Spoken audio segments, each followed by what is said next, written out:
everyone. It's been a long time since I blogged here. I guess I've always had in the back of my mind that I would return at one point to blog again when I had some time, but more importantly, when I had a bit more freedom just to say what comes to mind. It's not that I'm not as transparent as I possibly could be. I'm out as a queer man, a gay man. I talk about recovery and pretty much anything else. But when you have responsibilities in a particular role or a job or working for a congregation, you certainly are genuine and authentic and do your best to be who you are.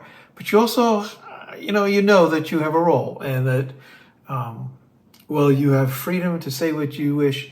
It's important to remember that not everything needs to be said necessarily when it is using some of the things that we have in terms of work or opportunities in a way that becomes more personal than it is pastoral. And so, and that's not really restriction. That's one of the blessings. However, right now I'm in a situation where I don't really have any responsibilities per se, other than to work my way through this transition, continue to unpack the enormous amount of boxes that I have, make sure the cat is fed, and somehow make progress in settling in, which I really have done. But I just want to say that when I left my call in January, after 7 years serving the church that I was at, it was just such a wonderful, joyous thing. We prepared for the separation for quite some time, but it was it was a place where it was hard to leave because everybody cared about one another, and we came together in a lot of ways to practice our own version of a very powerful form, I think, of unconditional love, which in any case is a very powerful and life-changing way to live.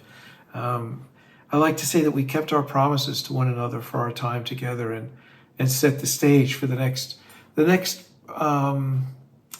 phase, the next calls, the next leadership in the life of the congregation. When you walked into that church, because of the role that this idea of unconditionally welcoming people, people would tell you that you immediately felt warm and welcome. And a lot of people found their way to us from the online live streaming that we had done for a very long period of time. And even there, they would watch to check us out, as I'm sure they did other congregations, to figure out if this is a place where they might find a spiritual home. And we were and continue to be so blessed with new members and people that find their way into the life of the congregation and the many people who have been there for a long time. Now, I am no longer involved, so even though I talk about sometimes it's natural for me to talk about it in a way that sounds like I'm still there, I'm not. And they're doing a great job. And it's my role now to step back and to let the congregation move forward. What we learned together through so much, what it is like, what happens rather when you practice unconditional love. As I said, you feel warm and welcomed once you enter into the church. There's somebody there saying hi to you. Have a seat. If you got a little kid with you, you could be sure that you instantly had a whole dozen or even more of grandmas and grandpas and aunts and uncles who were cooing and eyeing as much as the child would.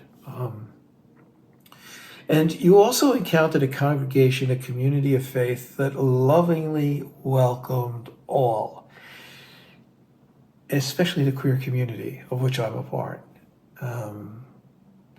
It's incredible to see what happens when a congregation steps forward and welcomes others who are actually marginalized or tolerated. You tolerate mosquitoes, not people. They loved and cared about the people who came in and shared their lives with us. And people became members of the worshiping community, the leadership of the church in the fullest and most involved ways. What we learn when we welcome the other, so to speak, who we practice opening the doors. Come on in. We listen to the Spirit. We step back, even if we're not sure what might happen, but we trust. When we do that, it's natural to think that we're bringing our gifts, right, to the new people in the congregation. What is true, though, and I have found this time and again, is that we are the ones that benefit the most from the gifts that the people bring to us. We think we're welcoming somebody with their gifts. The truth is, we're sharing a whole new blend of the gifts that others bring to us. And in many ways, we find ourselves to be as blessed as those who suddenly say, I'm home. Now, it's not easy to get there, you know. It takes a while. And most of all, what it takes is deciding that you're going to get the things that are in your way out of the way so that there's no obstacles in welcoming people into the life of the congregation. So it's very interesting to go around to different churches today and to find places where they quite haven't figured out how to do that and are worried about, are we going to survive or are we going to make it through? And the truth is, you can. There's no rocket science to any of this. Given a fair chance, the road to a robust and vibrant and welcoming church is simple. You open the doors. You welcome who God sends your way. We step away from judging one another. We embrace one another. What we don't understand, we talk about. We do it with respect. We invite you to be part of who we are, and we're interested in being part of who you are in your lives together and learning more as we go and knowing that it's a God that brings us together in a lot of different ways that we may know God, but nonetheless, that same Spirit brings us together. It's that kind of a mindset, primarily not to judge, primarily to live on that edge of taking the risk when we embrace somebody that maybe we don't know so well or have been taught we shouldn't embrace or, all of those things. And then when that happens, the Spirit takes care of the rest. So there's a lot that congregations can do to continue to grow, and that's not the main reason to be there. The main reason to be there is to make sure when somebody is looking for a way to find a God in their lives on a spiritual journey and they've been rejected elsewhere or haven't been welcome, whatever the case may be, we say, come on in. Come on in. God brought you here. We're not going to tell you what you have to do to be here. We're not going to tell you what dogma or rigid practices we have that you have to check off before you can sit in that pew. Come in. Teach us who you are. We'll teach you who we are. And then from there, we'll see what happens. It's just such a rich time to reflect on these things. And I want to get back into just talking like this a little bit.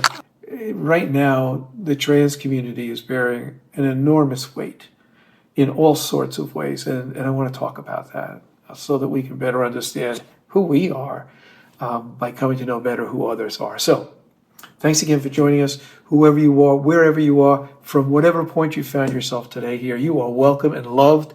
And thanks again for taking the time. We'll be back. You can sign in. I'll send out little notices when the next one is coming up. Or just register on the YouTube channel and you'll get the links. Okay? All right, folks. Ray Bagnuolo saying goodbye. Have a great day. And thanks again for showing up. Bye.